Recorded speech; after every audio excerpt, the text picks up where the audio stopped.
안녕하세요, 여러분. 박순미라고 합니다. 올해로 79살이 되었습니다. 저는 항상 이렇게 생각해 왔어요. 부드럽고 인내심 있게 최대한 아이들을 지지하며 살아가면 이 나이가 되었을 때 가족과 함께 있는 건 당연한 일이라고. 집의 일부로서 당연하게 그곳에 있을 수 있다고. 하지만 아무래도 그건 착각이었던 것 같아요. 사람은 나이가 들면 그 집에 얼마나 헌신했더라도 반드시 그 집에 자리가 남아있는 건 아니에요. 백발이 된 어머니는 한때 가족의 중심이었던 존재가 이제는 언제든 잊혀질 수 있는 물건 같은 존재가 되기도 하죠. 저는 이 이야기를 누군가를 탓하려고 하는 게 아니에요. 그저 말로 표현할 수 없었던 한숨처럼 조용히 이야기할 뿐이에요. 아마 저는 다른 많은 어머니들과 마찬가지로 생각했던 거겠죠. 사랑만 있으면 그걸로 영원히 연결될 수 있다. 고. 하지만 어느 날 아무것도 특별할 것 없는 그냥 저녁 식사 시간에 저는 깨달았어요. 나는 더 이상 이 집의 일부가 아니구나 라고. 그날부터 저는 결심했어요. 조용히 이 집에서 몸을 빼기로. 누구에게도 불평하지 않았어요. 눈물도 흘리지 않았어요. 그저 저는 사라졌어요. 남긴 건 증오가 아니라 남은 사람들의 마음에 스며들 만큼의 침묵뿐. 그날 저녁도 항상처럼 저녁을 준비했어요. 사위가 좋아하는 미역된장국, 손자가 항상 먼저 손을 뻗는 고추장 삼치구이, 그리고 제 자신을 위해서는 약간의 두부찌개. 저는 가족 각자의 취향을 제대로 기억하고 있어요. 아무도 제 취향을 물어보지 않지만 밥이 다 되자 식탁에 차려놓고 조용히 불렀어요. 밥 됐어요. 대답은 없었어요. 10여 분 후 딸이 작업실에서 나와서 사위는 거실에서 TV를 끄며 스마트폰을 보며 걸어왔어요. 손자는 게임을 하는 것 같아서 아무도 부르러 가지 않았어요. 저도 다시 부를 기분이 들지 않았어요. 4명이 앉은 식탁은 마루대, 저 혼자만 존재하는 듯한 고요함. 아무도 아무 말도 하지 않아요. 들리는 건 숟가락이 그릇에 부딪히는 소리, 희미한 씹는 소리, 그리고 TV에서 흘러나오는 뉴스 소리뿐. 인플레이션의 영향이 여전히 지속되고 있으며 저는 고개를 숙인 채 밥을 천천히 씹었어요. 아무도 제 얼굴을 보지 않아요. 아무도 오늘의 저에게 괜찮아? 라고 묻지 않아요. 저는 그런 일에 익숙했어요. 하지만 오늘은 뭔가 항상과 달랐어요. 그 고요를 깨뜨린 건 사위의 한마디. 장난처럼 하지만 목소리에는 차가움이 섞여 있었어요. 바람이 창문을 스치는 듯한 메마른 웃음소리와 함께 이렇게 말했어요. 오무산 계속 살아계시는데 우리 언제쯤 이 집을 상속받을 수 있을까요? 손에 쥐고 있던 젓가락이 멈췄어요. 딸은 얼굴을 들고 어색하게 웃으며 말했어요. 아이 참, 장난이야 엄마, 신경 쓰지 마. 저는 된장국 그릇을 내려다봤어요. 방금 전까지 적당히 간이 맞았을 텐데 지금은 마루대 물처럼 느껴져요. 그건 소금이 부족해서가 아니라 사람의 마음이 차가워졌기 때문이라는 걸 알았어요. 저는 아무 말도 하지 않았어요. 젓가락을 조용히 내려놓고 가족들의 얼굴을 둘러봤어요. 하지만 아무도 제 시선에 기두지 않아요. 아무도 제가 더 이상 먹지 않는 이유를 묻지 않아요.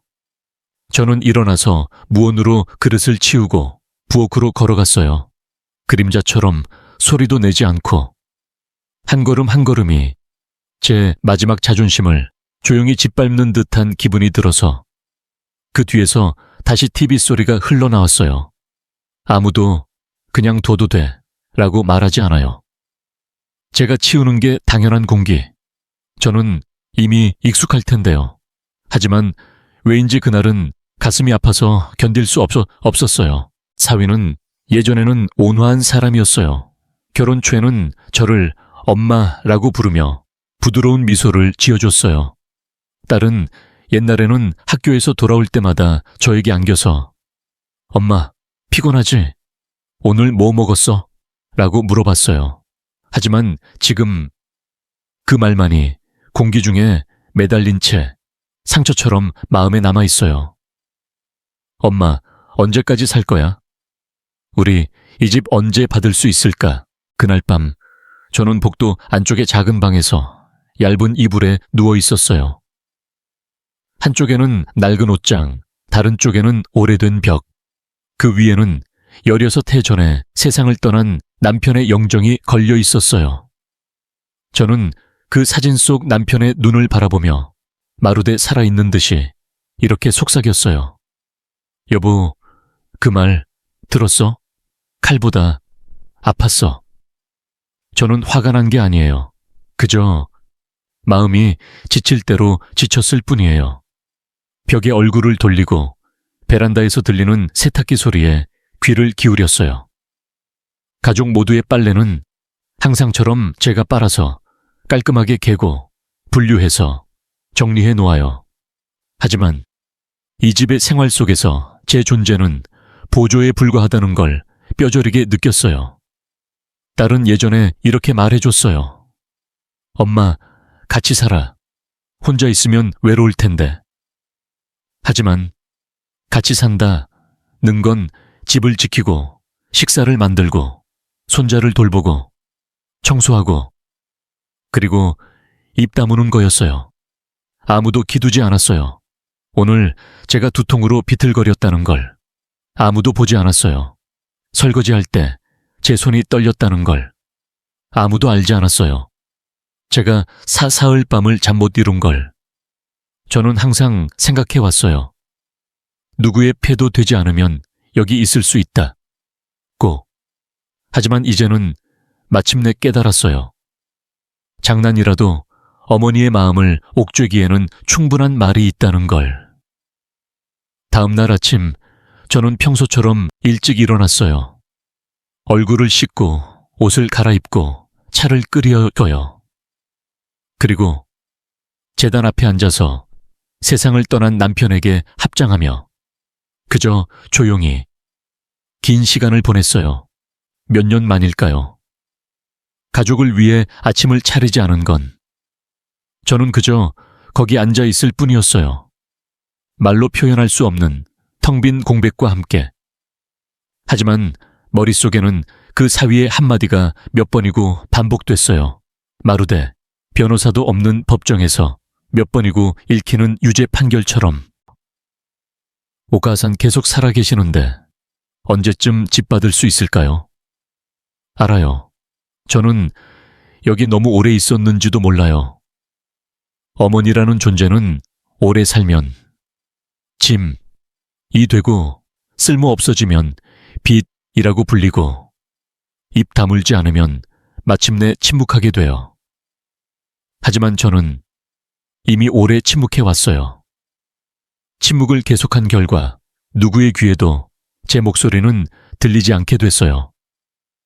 그날 밤 가족이 잠든 후 저는 복도로 나와 멍하니 창밖을 내려다봤어요.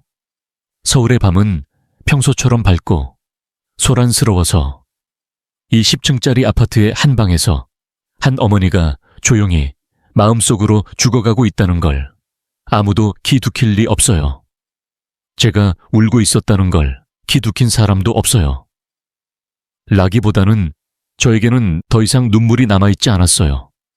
그저 거기 서서 난간을 꽉 쥐며 인생에서 한 번도 입에 올린 적 없는 생각이 문득 스쳤어요. 나 사라지는 게 나을지도 몰라. 아무도 저에게 나가라고 말하지 않았어요. 하지만 아무도 여기 있어 라고도 말해주지 않았어요. 그날 밤 늦게 가족방의 불이 모두 꺼진 후에도 저는 평소 그 작은 방에 홀로 앉아 있었어요. 테이블 위에는 식은 찻잔, 그 옆에는 20년 이상 쓴 가죽 가방. 저는 서랍을 열어서 하나씩 꺼냈어요. 마루대, 제 인생을 재고하는 듯이 통장, 진명의 증명서, 건강검진 결과, 심장 진단 결과, 고혈압 기록, 그리고 2년 전 진단서에는 이렇게 쓰여 있었어요. 경도의 허혈성 심장질환, 충분한 휴양과 장기적인 스트레스 회피를 권장. 하지만 저는 쉬지 않았어요. 스트레스 카라모 벗어나지 못했어요. 왜냐하면 저는 아직 노력해야 해 라고 생각했으니까. 저는 그 모든 걸 조심스럽게 조용히 가방 안에 넣었어요. 그리고 한 장의 작은 종이를 꺼내 파란 잉크펜으로 떨리는 손을 누르며 천천히 썼어요. 고마워. 이 집은 더 이상 내 집이 아니야. 탓하는 말은 하나도 없어요. 비난의 문장도 한 줄도 쓰지 않았어요. 그저 알림이에요. 누구의 확인도 필요 없는 조용한 진실. 그 종이를 저는 재단 위, 남편 영정 아래에 조용히 놓았어요. 합장하지 않았어요.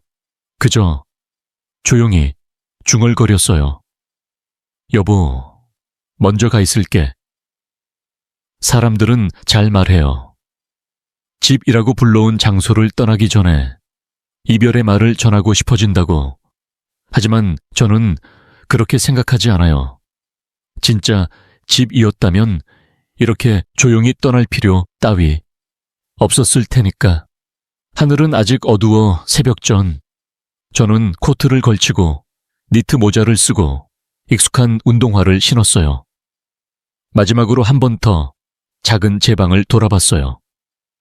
5년간 그림자처럼 살아온 그 공간을 아무것도 남기지 않았어요. 가족 사진도 들고 가지 않고 딸이 준 보온병도 놓아뒀어요. 그저 저 혼자. 그리고 침묵. 현관문을 조용히 닫고 열쇠를 살짝 잠갔어요. 그 열쇠를 저는 손자의 슬리퍼 뒤 신발장 위에 놓았어요. 아침이 되면 그 아이가 찾을 거예요. 할미 어디 갔어? 그렇게 말하며 딸에게 물을지도 몰라요. 그때 이 집에 누군가가 답할 거예요. 아니면 답하지 않을지도 몰라요. 저는 엘리베이터를 타고 1층으로 안에 거울에 비친 제 모습을 봤어요. 생각보다 마른 편이었어요. 머리도 이렇게 백발이 됐을 줄이야.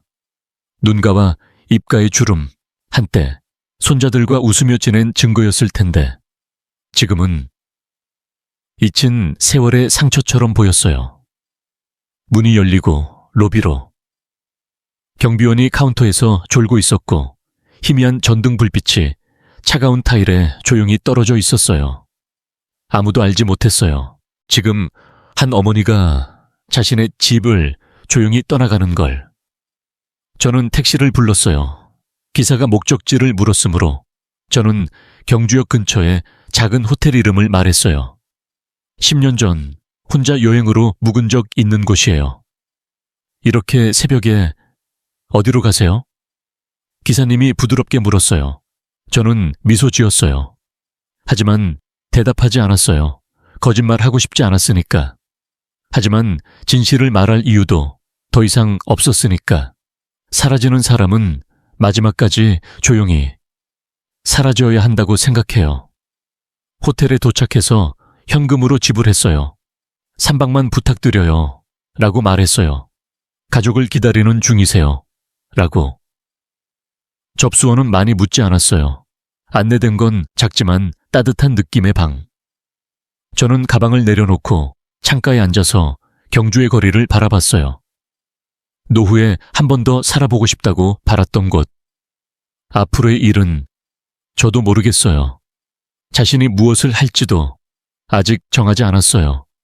하지만 단 하나만 분명한 게 있어요. 저는 그 집으로 돌아가지 않을 거예요. 그건 원한 때문이 아니에요. 그저 더 이상 자신의 존재를 빚으로 취급받는 곳에서 하루도 더 살고 싶지 않아요. 그날 밤 호텔의 소박한 침대 위에서 저는 조용히 누웠어요. 몇 년 만일까요? 발소리도 고함소리도 들리지 않는 밤. 아무도 말하지 않았어요. 옹산, 부엌 불 꺼. 도, 옹산, 설거지 끝났어. 고마워. 도, 아무도 없었어요. 그저 저 혼자. 그리고 이상할 만큼의 고요함. 저는 눈을 감았어요. 그리고 오랜 세월 만에 푹 잤어요. 꿈도 꾸지 않고, 밤중에 깨지도 않고, 눈물도 흘리지 않고, 그저 조용히 하나의 장이 소리 없이 닫히는 소리만 거기에 있었어요. 집에 돌아가지 않은 첫째 날, 하늘은 조용히 비를 내리고 있었어요. 톡톡, 톡톡, 비방울이 지붕에 부딪히는 소리가 울리고, 마루대 누구에게도 기두키지 않는 실종의 BGM처럼. 저는 경주의 작은 숙소 창가에 앉아서 거리를 서두르는 사람들의 우산, 젖은 소매, 그리고 아침 헤드라이트가 흐려지는 유리 너머로 그저 멍하니 거리를 바라보고 있었어요. 외롭지 않았어요. 그저 조금 마음이 가벼워진 듯한 기분이 들었어요. 서울의 10층 그 아파트에서는 아마 아무 일도 없었던 듯이 아침이 시작됐을 거예요. 아침밥은 이미 준비돼 있었을 테니까. 출발 전에 저는 평소처럼 준비했으니까. 삶은 달걀, 보온솥 안에는 찬밥, 썰어 보관 용기에 넣은 채소들. 딸은 그것들을 프라이팬에 살짝 볶아서 소금만 치면 됐을 거예요. 아마 그녀는 제가 늦잠을 잔 줄 알았을지도 몰라요. 아니면 평소처럼 새벽에 장을 보러 간 줄 알았거나, 혹은 아무도 기두지 않았을지도 몰라요. 하지만 저는 탓하지 않아요. 오래 살아오며 마침내 알게 된 게 있어요. 사람은 거기 있어 당연한 존재에 기두키는 법이 없어요. 사라져서 처음으로 있었다는 걸 떠올려요. 그날 낮쯤 딸은 제게 전화를 걸었을지도 몰라요. 하지만 저는 휴대폰을 가져오지 않았어요. 누군가를 걱정시키고 싶어서가 아니에요. 그저 더 듣고 싶지 않았어요. 오늘 밥 뭐야? 데리러 와. 세탁기 고장났어. 그런 용건 다케노 목소리를 기억나요. 38도 5분의 열로 이불에서 일어나지 못했던 어느 날, 저는 딸에게 오늘 장 보러 갈 수 없을 것 같아 라고 전화했어요. 몇 초의 침묵 후 그녀는 말했어요. 그럼 쉬어. 우리는 배달시킬게. 그 순간 무언가를 빼앗긴 듯한 기분이 들었어요. 이름도 형태도 없는, 하지만 분명 존재하는 어머니로서의 자리를. 둘째 날, 그들도 이제야 이상하다고 느꼈을지도 몰라요. 딸은 보건소나 파출소에 문의했을지도. 하지만 저는 서울에 친구가 없어요. 없어요. 제 친한 사람들은 모두 충청에 있어요. 제가 태어나 자란 그 마을에, 그 집, 퇴직 후 10년을 보낸 추억이 가득한 집을 저는 제 의지로 팔아서 아이들의 힘이 되고 싶다고 상경했어요. 지금 생각하면 그게 인생 최대의 실수였을지도 몰라요. 저는 제 고향을 포기하고 대신 얻은 건 타인의 집에서의 식객이라는 입장이었어요. 셋째 날, 저는 일찍 일어나서 근처 공원까지 걸어갔어요. 길가에는 잎을 다 떨군 벚나무가 늘어서 있었어요. 외로워 보이지만 어딘가 저와 닮았어요. 벤치에 앉아서 가방에서 한 장의 종이를 꺼냈어요. 쓰기 위해서가 아니라 다시 읽기 위해. 그날 재단에 놓아둔 그 편지예요. 고마워. 이 집은 더 이상 내 집이 아니야. 여분의 감정이 남아있지 않은지 몇 번이고 몇 번이고 확인했어요. 푸념도 원한도 은혜를 베푼 듯한 태도도 전혀 쓰지 않았다는 걸. 그날 밤 아마 그들은 그 종이를 찾았을 거예요. 딸은 몇 번이고 읽었을지도 몰라요. 눈물을 흘렸을지도, 아니면 그저 침묵했을지도 몰라요. 저는 모르겠어요. 알고 싶지도 않아요. 그 한 장을 남겨야 했던 사실이, 그 애정이 저를 붙잡기에는 부족했다는 걸. 무엇보다 웅변적으로 말해주니까. 저는 숙소를 연장했어요. 3개월분 선불로. 누구에게도 말한 적 없는 약간의 저축에서. 저는 부유하지 않아요. 하지만 만약의 때를 위해 조금만 제 자신을 위해 남겨둔 거예요. 그 만약은 생각보다 조용히 왔어요. 큰 싸움도 배신도 아니에요. 단 한마디, 단 그뿐인 말로. 오무산, 언제까지 살아있을 거야? 우리 이 집 언제 받을 수 있을까? 그 순간 제 인생의 어떤 문이 소리 없이 닫혔어요. 5째 날, 아마 그 집에서는 동요가 퍼지기 시작했을 무렵일 거예요. 딸은 경찰에 연락했을지도, 신호등 옆에 제 사진이 붙었을지도, 아마도. 하지만 저는 더 이상 서울에 없어요. 저는 제 가족의 지도에서 조용히 내려온 노인이에요. 단서는 하나도 남기지 않았어요. 제가 경주에 주민등록이 되어 있다는 걸 아무도 기억하지 않을 거예요. 옛날에 언젠가 경주에서 살고 싶어 라고 말한 것도 아마 아무도 귀 기울이지 않았을 테니까. 그래, 노인의 꿈 따위 집 안에서는 누구도 듣지 않아요. 들리는 건 요리간이 싱겁다거나 그릇 닦는 게 늦다거나 물을 흘렸다거나 아니면 그냥 너무 오래 살아라는 거. 일주일이 지났어요. 저는 조용히 살고 있어요. 경주의 오래된 마을 풍경에도 천천히 익숙해졌어요. 작은 골목길 끝에 있는 식당, 아침 산책길, 그리고 매일 아침 사원으로 가는 길. 기도하기 위해서가 아니라 그저 본당의 돌계단에 앉아서 종소리를 듣기 위해. 그 종소리는 저에게 그 집의 침묵과는 다르게 분명히 울려오는 소리였어요.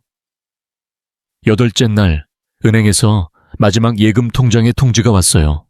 저는 현금을 모두 인출해서 제 명의로 예전부터 개설한 기금으로 이체했어요. 남편이 젊었을 때 관여했던 빈곤 학생 지원 단체와 공동 명의의 계좌예요. 그리고 저는 생각하기 시작했어요. 그 집을 기부할까 하고, 그 집은 제가 제 힘으로 산 거로 명의도 제 그대로예요. 같이 살았지만 딸 이름으로 바꾼 적은 한 번도 없어요. 왜냐하면 어딘가 믿었으니까.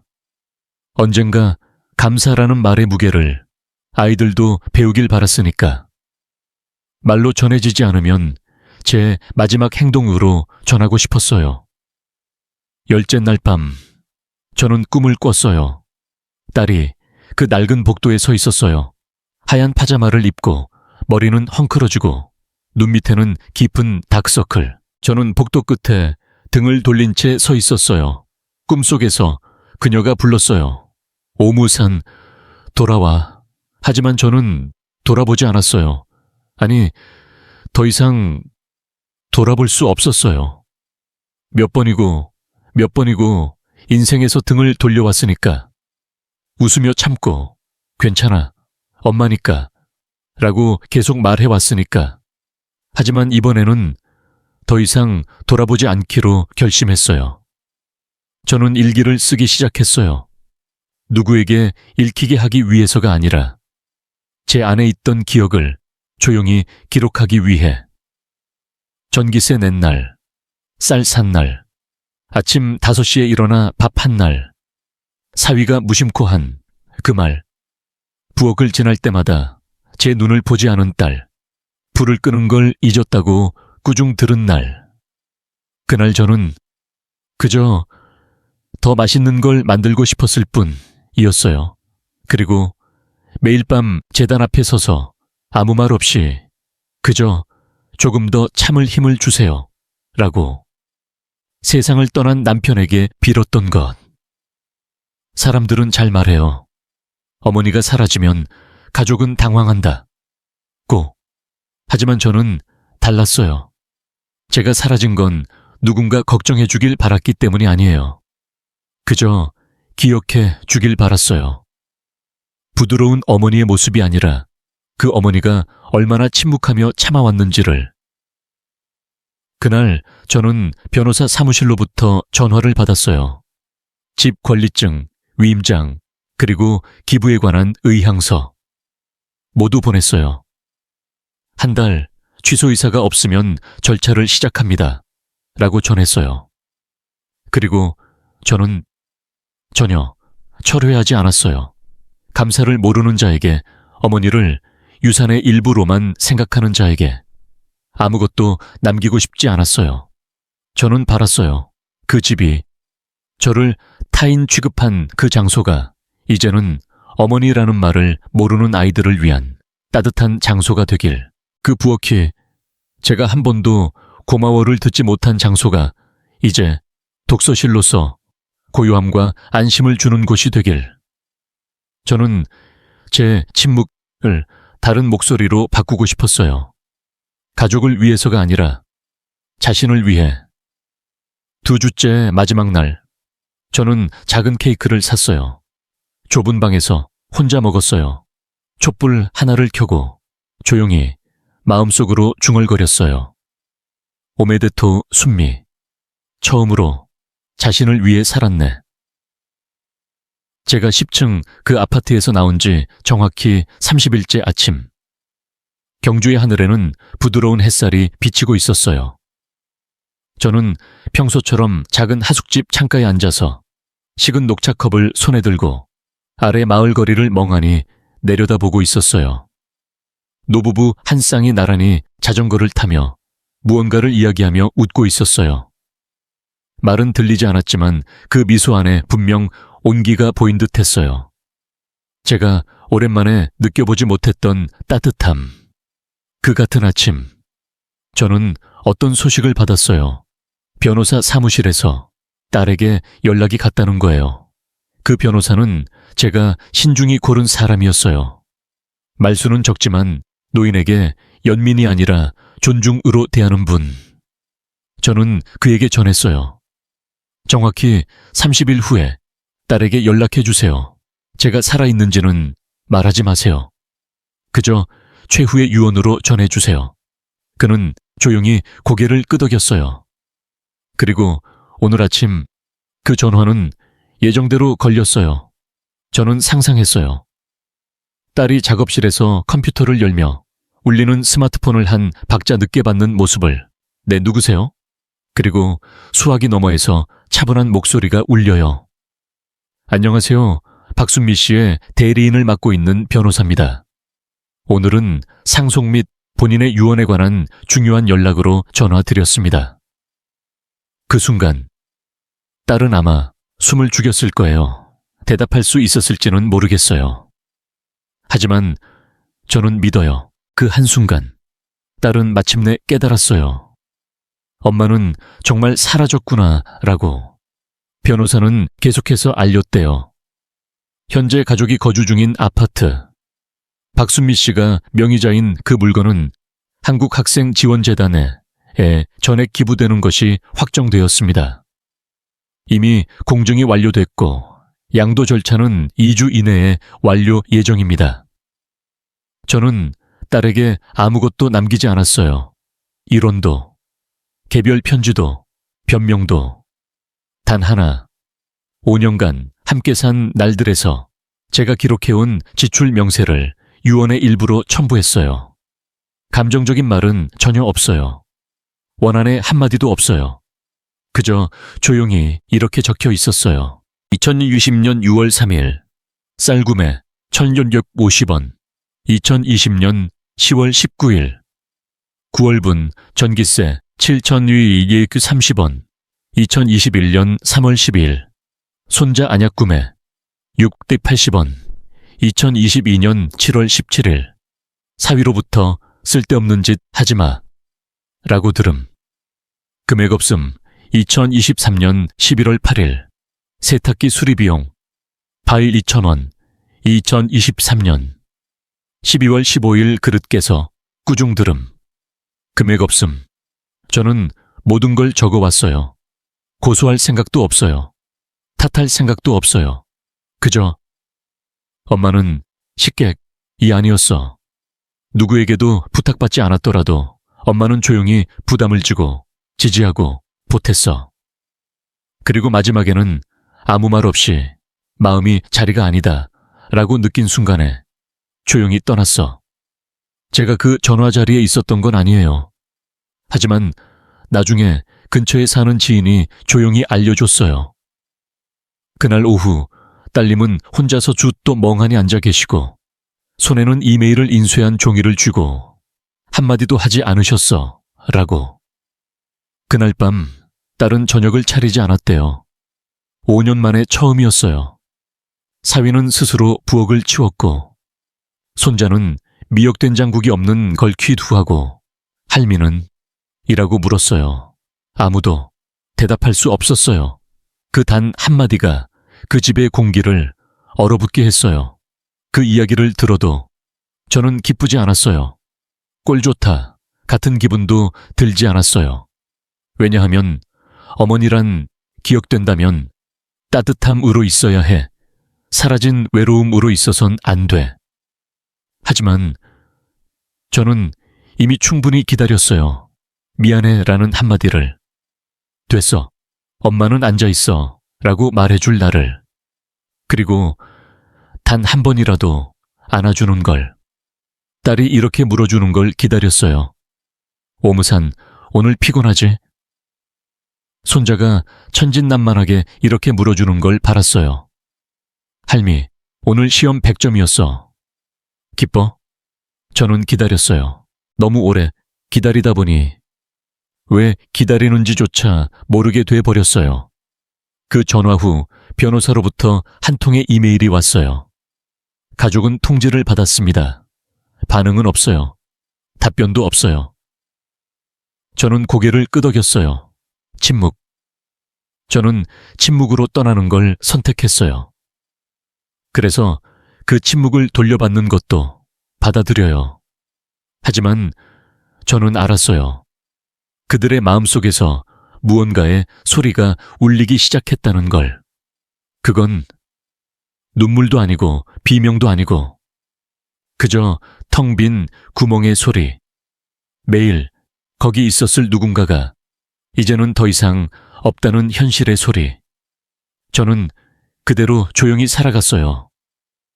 매일 아침 역 근처 도서관에 다니며 아이들에게 책을 읽어주는 봉사를 시작했어요. 무오 반짝이며 듣는 작은 아이들. 낡은 책을 소중히 안는 그 손. 동화 한 문장 한 문장에 마음을 더해주는 순수함. 어느 날 작은 여자아이가 제 소매를 잡아당기며 이렇게 물었어요. 오바아찬, 손자 없어? 저는 미소 지으며 대답했어요. 있어. 하지만 지금은 공부가 바빠. 그녀는 만족스럽게 고개를 끄덕이며 이렇게 말했어요. 그럼 오늘부터 오바아찬은 우리들의 할미야. 저는 웃었어요. 정말 오랜만에 할미라고 불려서 가슴이 아프지 않았어요. 그건 억지로 끌어낸 말이 아니라 자연스럽게 마음에서 나온 호칭이었어요. 그로부터 1개월 후 학생 지원단체로부터 편지가 왔어요. 제가 기부한 그 아파트, 거기는 이미 개조됐고 작은 도서관이 됐다고. 독서 공간이나 그룹 학습용 테이블, 그리고 교회 아이들을 위한 영어 학습 룸까지 준비됐다고. 그 입구 게시판에는 제가 변호사에게 보낸 편지에 적힌 그 한 문장이 새겨져 있었대요. 어머니가 재산의 장애물로 여겨진다면 그 사람이 아무것도 없는 아이들의 지식의 다리가 되길 바랍니다. 저는 울었어요. 슬퍼서가 아니에요. 처음으로 누군가의 짐이 아니라 무언가를 남긴 사람으로 자신을 볼 수 있었던 기분이 들었어요. 그날 밤 저는 편지지를 꺼내 편지를 썼어요. 하지만 보낼 생각은 없었어요. 그저 오랜 세월 쥐고 있던 생각을 조용히 종이 위에 놓아보고 싶었을 뿐이에요. 따라서 엄마는 화나지 않았어. 그저 조금 피곤했을 뿐. 피곤한 사람에게 필요한 건 지지가 아니라 쉴 수 있는 곳. 그리고 더 이상 그 집은 그곳이 아니었어. 편지를 접어서 노트 사이에 조용히 끼웠어요. 읽히길 바라는 건 아니에요.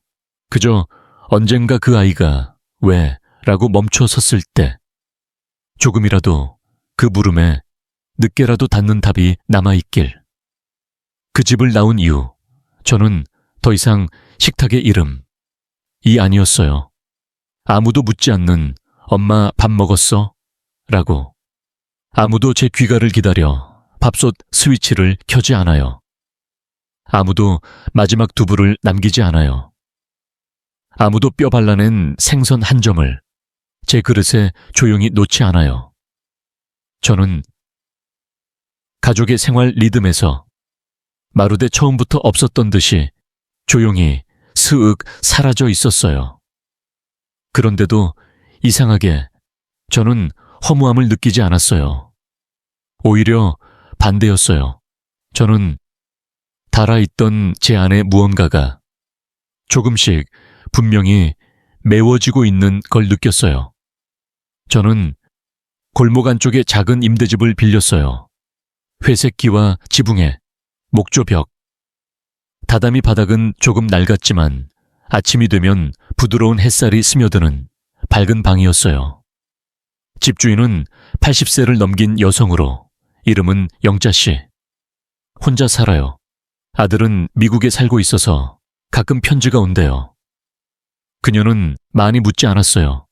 제 얼굴을 한번 보고 이렇게 말했어요. 여기는 조용해. 하지만 외로움에 견딜 수 있는 사람에게는 천국일지도 몰라. 저는 고개를 끄덕였어요. 저는 외로움이 무섭지 않아요. 저는 사람이 많은 집에서 오랜 세월 주우터 입 다문 채 살아왔으니까. 무서운 건 존재하지 않는 것으로 취급되는 거.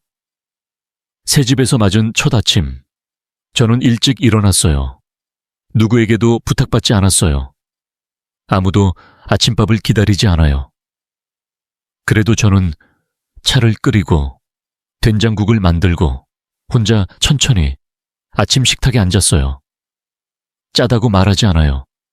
남기지도 않아요. 제가 먹을 때까지 누군가 자리를 뜨지도 않아요.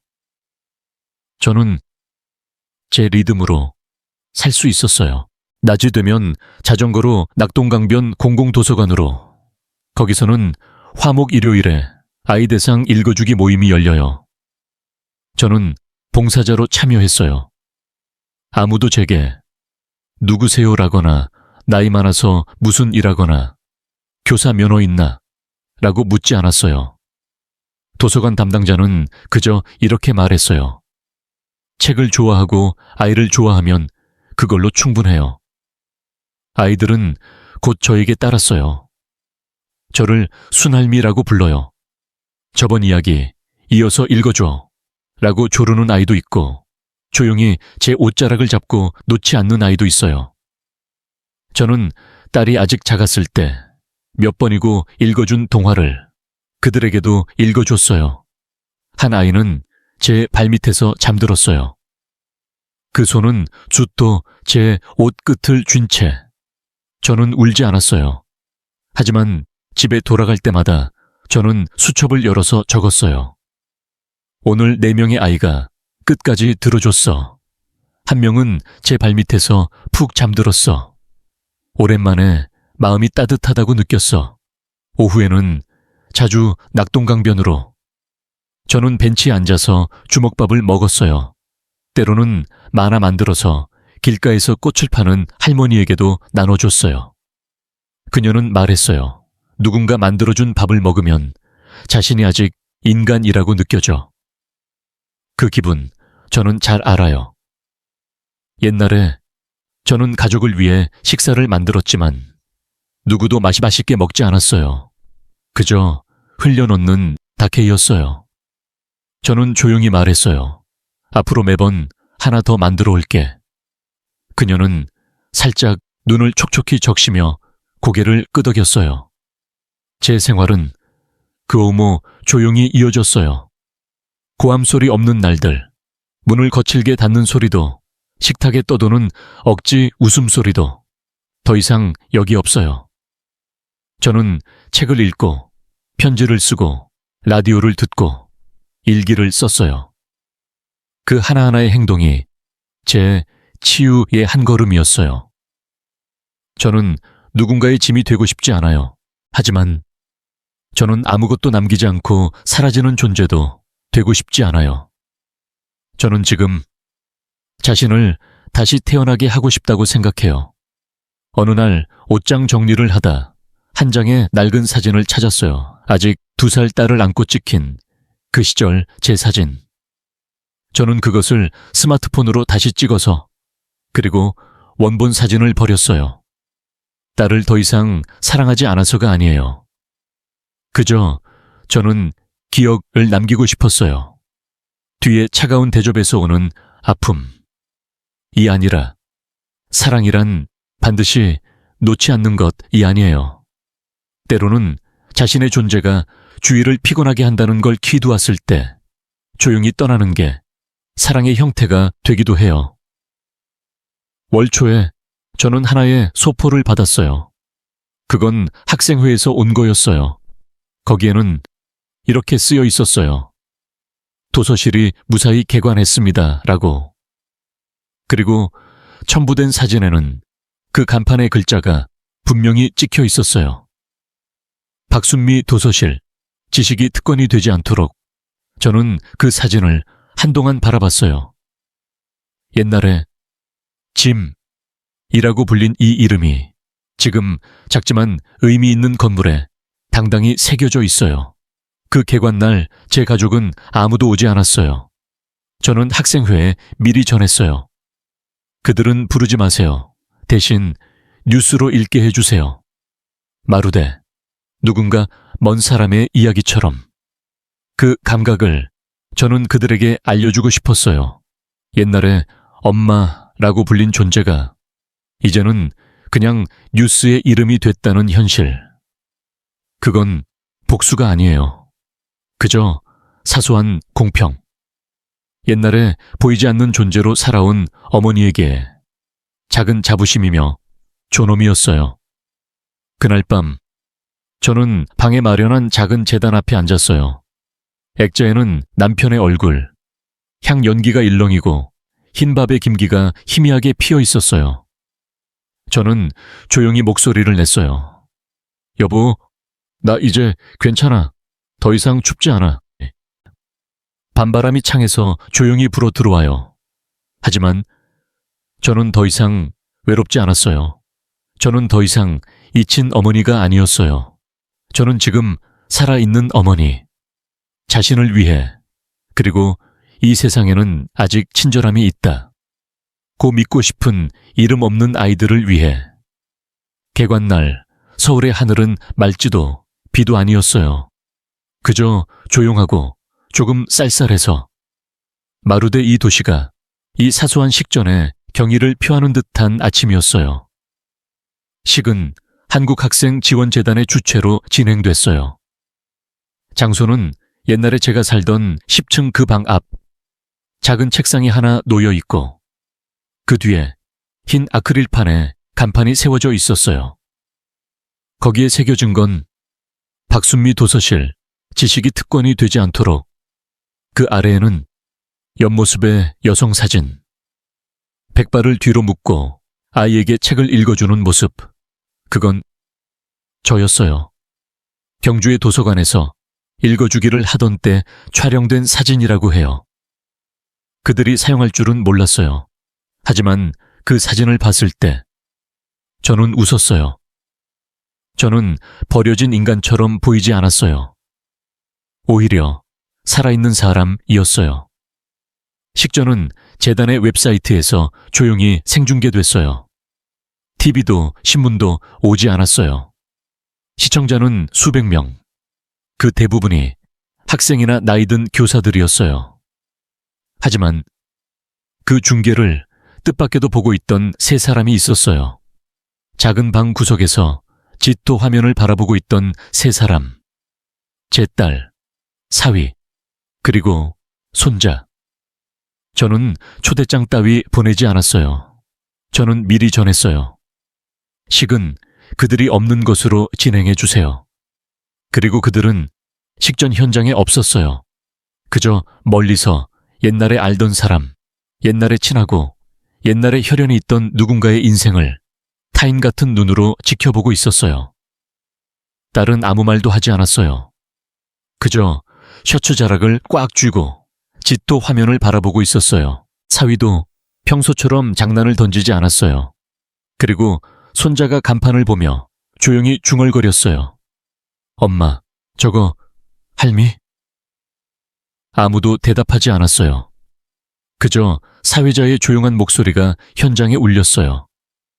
이 집의 원래 야매존다라한테 박순미 씨는 옛집을 조용히 기부해서 학습 기회, 허위 말하지 않은 젊은이들을 위한 지식의 공간으로 이 장소를 열어주셨습니다. 그녀는 공적을 칭찬받는 것도 이름을 크게 내는 것도 왕지 않았습니다. 그저 우리는 그녀가 남겨준 살아있는 기회에 마음에서 우러난 감사를 담아 이름을 새겼습니다. 그건 그녀가 은인 다카라가 아닙니다. 자신이 누구에게도 필요 없게 돼도 무언가 의미 있는 걸 남길 수 있다. 그 증명 다카라입니다. 카메라가 입구에 걸린 액자의 글에 가까워져요. 거기에는 그녀, 제가 남긴 마지막 말이 쓰여 있었어요. 어머니가 재산의 장애물로 여겨진다면 그 사람이 무에서 지식의 다리가 되길 바랍니다. 그 말에는 원한도, 화도, 슬픔도 없어요. 그저 가을 바람이 스윽 지나가는 듯한 조용한 속삭임이 있을 뿐. 하지만 그 침묵 속에서 제 가족은 처음으로 이해하기 시작했어요. 그들이 잃은 건 집이 아니었어.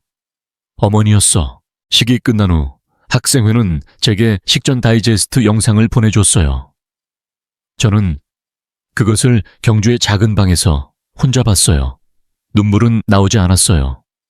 그저 새 도서실에 사람들이 드나드는 모습, 다다미 위에서 독서하는 아이들, 자발적으로 가르치는 봉사교사, 그리고 제가 옛날에 매일 닦던 창에 스며드는 햇살을 저는 짙어 바라보고 있었어요. 그 창은 손자가 공부하기 쉽게 빛을 들이기 위해 닦던 거. 지금 그 빛은 이름 모르는 하지만 감사해야 하는 아이들을 위해 닦고 있어요. 그걸로 좋아요. 때로는 자신의 혈육을 위해 한 일이 기억에 남지 않아도 누군가 타인에게의 선물이 됐다면 그걸로 충분하다고 생각해요. 그날 밤 딸은 학생회에 이메일을 보냈어요. 엄마가 살던 장소를 한 번만 봐도 될까요? 그에 대한 답은 제가 미리 부탁해둔 대로였어요. 죄송합니다. 박순미 씨의 의향에 따라 학습 또는 봉사활동에 참여 중인 분만 도서실을 이용할 수 있습니다. 조용한 한 문장. 하지만 그건 마루되 마지막 문이 천천히 닫힌 소리였어요. 저는 그들을 거부한 게 아니에요. 그저 더 이상 문을 여는 걸 선택하지 않았을 뿐이에요. 그들이 그 답을 어떻게 받았는지는 모르겠어요. 하지만 그 다음 날 손자가 편지를 썼어요. 도서실 주소 앞으로 이렇게 적었어요. 할미에게 할미는 어디 갔어? 나 할미가 만든 케이크 다시 먹고 싶어. 엄마가 말했어. 할미는 화나지 않았어 라고. 하지만 왜? 돌아오지 않아? 저는 그 편지를 3번 읽었어요. 하지만 답장은 쓰지 않았어요. 차갑기 때문이 아니에요. 하지만 가장 아픈 건 싫어지는 게 아니었어. 아직 살아있는데 이미 죽은 자로 취급되는 거였어. 저는 손자에게 전하고 싶어요. 애정이라는 건 편할 때만 되찾을 수 있는 게 아니야. 일상의 작은 걸 소중히 하는 가운데 마침내 지켜지는 거라고. 저는 지금도 경주에서 살고 있어요. 매일 아침 자전거로 출근해요. 저녁에는 소박한 한 끼를 먹어요. 밤에는 몇 줄만 일기를 써요. 그리고 누군가 순할미라고 불러줄 때마다 가슴속이 조금씩 따뜻해져요. 제가 사라진 걸 아무도 모르겠어요. 하지만 저만은 알아요. 옛날에 잊힌 자신이 다시 한번 자신을 떠올리려 했던 걸 손자의 편지는 작은 서랍에 넣어둬요. 더 이상 열지 않을 거예요. 하지만 몇 번이고 몇 번이고 읽어왔어요. 할미에게 할미, 어디 갔어? 나 할미 케이크가 다시 먹고 싶어. 엄마는 할미는 화나지 않았다고 했어. 하지만 왜 돌아오지 않아? 종이는 구겨지고 어린 글씨에는 잉크가 번져 있었어요. 아마 눈물로 젖었을 거예요. 저는 답장을 쓰려 한 적이 있어요. 단 한 줄만. 할미는 여기 있어. 하지만 옛날 할미와는 달라. 하지만 저는 그만뒀어요. 왜냐하면 때로는 가장 아픈 물음코소가 그 사람 스스로 마주해야 할 깨달음 다카라. 설마 제 인생의 끝을 모르는 마을에 작은 방에서 보낼 줄이야. 옛날에는 생각도 못했어요. 하지만 점점 이 고요함에 익숙해졌어요. 매일 아침 누구에게도 불리지 않는데 익숙해졌어요. 수건을 빨아달라고, 죽을 끓여달라고, 쓰레기를 버려달라고 누구에게도 부탁받지 않는데 충전 끝나면 콘센트 뽑아. 그렇게 말하는 것도 없어졌어요. 낮에 갑자기 오무산 왜 아직 손자 데리러 안 갔어? 라고 꾸중 듣는 것도 더 이상 없어요. 아무도 없어요. 그저 제가 있고 제가 있어요. 저는 베란다의 작은 화분에 채소를 심기 시작했어요. 청경채, 깨집, 파. 옛날에는 부엌 뒤에서 키우던 채소들이 지금은 조용한 곳에서 싹을 틔우고 있어요. 누구에게도 뽑히지 않고 집의 쓰레기라고 불리지 않아요. 물을 줄 때마다 저는 마음속으로 중얼거려요. 그들이 잘하는 건 누구에게도 방해받지 않기 때문일지도 몰라. 아마 저도 그랬을지도 몰라요. 누구에게도 이거 해 라고 요구받지 않게 된 때 처음으로 제 몸을 스스로 돌보는 걸 배웠어요. 어느 날 오후 하나의 소포가 왔어요. 안에는 갈색 가죽 노트와 제 이름이 붙은 도서실에서의 읽어주기 사진. 아이들이 저를 둘러싸고 앉아 있어요. 책을 꼭 앉는 아이, 만면의 미소 아이, 제 얼굴을 짙어 보는 아이, 마루대 진짜 할머니처럼. 손편지도 첨부돼 있었어요. 존경하는 박순미 씨에게 도서실이 오픈한 후 매월 300명 이상의 아이들이 책을 읽으러 옵니다. 가난한 가정의 보호자 중에는 청소를 돕거나 의자를 기부하는 분도 있어요. 자신의 책을 가진 적 없는 고아도 있어서 그들에게 도서실은 집이 됐습니다. 그리고 그들은 당신을 우리에게 기회를 준 사람이라고 불러요. 당신은 더 이상 여기 없지만 그 이름은 여기 영원히 있습니다. 저는 편지를 접고 작은 재단 앞에 놓았어요. 남편에게 조용히 이야기해요. 여보, 보고 있지? 드디어 나 헛되이 사라진 게 아니었어. 밤이 되면 저는 일기에 몇 줄만 써요. 푸념이 아니라 그저 나는 어떻게 살았나를 이 손으로, 이 마음으로 기록해 두고 싶었으니까. 어느 날은 이렇게 썼어요. 켄이라는 아이가 내가 책 읽는 그림을 줬어. 이름도 모르는데 읽어줘서 고마워 라고 썼어. 나는 울었어. 또 어느 날은 이렇게. 나는 더 이상 누군가의 엄마가 아니야. 하지만 할미라고 불러주는 아이가 이 세상에 많아. 어느 날은 단 한마디만. 누구에게도 꾸중 듣지 않고 누구에게도 탓받지 않고 아무 일 없는 하루. 하지만 그게 평화였어. 그 가을 사위의 어머니가 돌아가셨다는 소식이 왔어요. 장례는 서울에서 치러졌어요. 저는 초대받지 않았어요.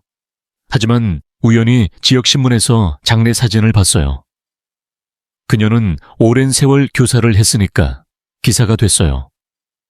거기에는 검은 옷을 입고 관 옆에 머리를 숙이는 딸의 모습, 옛날에 사위가 엄마라고 부르고 저보다 소중히 했던 그 사람의 장례에서 저는 무엇을 느껴야 할까 생각했어요. 하지만 질투도 하지 않았어요. 화도 솟지 않았어요. 그저 조금 어깨의 짐이 내려간 듯한 기분이 들었어요. 더 이상 저는 누구와 비교되지 않아요. 좋은 어머니도 아니고 나쁜 어머니도 아니에요. 그저 한 명의 나, 오래 살아오며 마침내 깨달은 게 있어요. 어머니 닥하라 필요로 여겨지는 게 아니에요. 희생했다 고 해서 기억에 남는 게 아니에요. 그리고 때로는 올바른 타이밍에 떠나는 겉고소가 자신에게 마지막 선물이라고. 어느 날 정기 건강검진에 갔어요. 의사는 말했어요. 심장이 조금 약해졌어요. 가능한 한 안정을 취하세요. 저는 걱정하지 않았어요. 저는 그냥 살아남기 위해서가 아니라 살아가기 위해 살아왔으니까. 집에 돌아와 차를 끓여서 옛날에 쓴 유언장을 꺼냈어요. 그리고 거기에 하나 추가했어요. 개인 소유물의 상속처, 한국학생지원회, 도서실 운영단체. 저는 손으로 유언을 적고 서명해서 서랍 안에 조용히 넣었어요. 그건 정말 마음에서 열고 싶은 사람만 열리는 장소. 저는 혈연의 상속인을 필요로 하지 않아요. 제가 남긴 걸 감사의 마음으로 지켜줄 사람이 있으면 그걸로 좋아요. 그날 밤 저는 다시 손자의 편지를 열었어요. 천천히 읽었어요. 할미, 어디 갔어? 저는 말대 안 않고 행동으로 답했어요. 할미는 여기 있어. 한 권 한 권의 책 안에, 글자를 읽는 그 시선 안에, 아직 누구에게도 이야기되지 않은 이야기 안에. 편지를 조심스럽게 접어서 서랍에 조용히 넣었어요. 언젠가 그 아이가 어른이 됐을 때 떠올리는 날이 올지도 몰라요. 조용히 부엌에 서 있던 할머니의 모습, 묵묵히 청소하고 부지런히 과자를 싸고 추운 날은 머플러를 데워준 손의 온기. 그리고 이렇게 자문할지도 몰라요. 왜 할미는 나갔을까? 그건 답 없는 물음. 저는 이유가 있어서 나간 게 아니에요.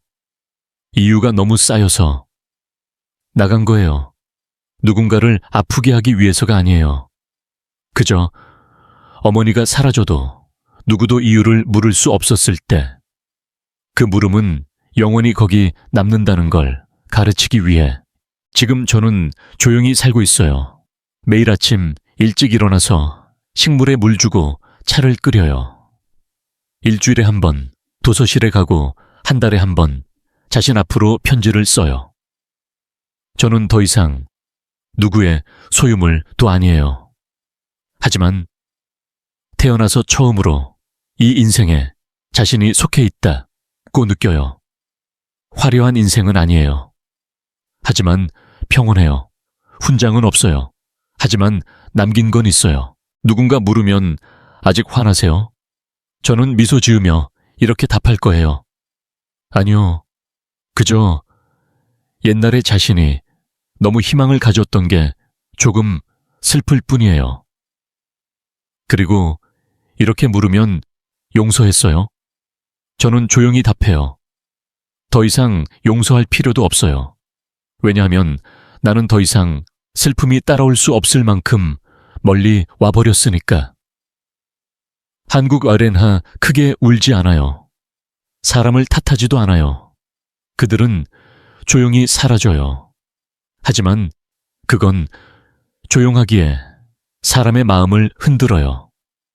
그리고 그 침묵 속에서 남은 사람들은 마침내 자신의 양심의 목소리에 귀를 기울이기 시작해요.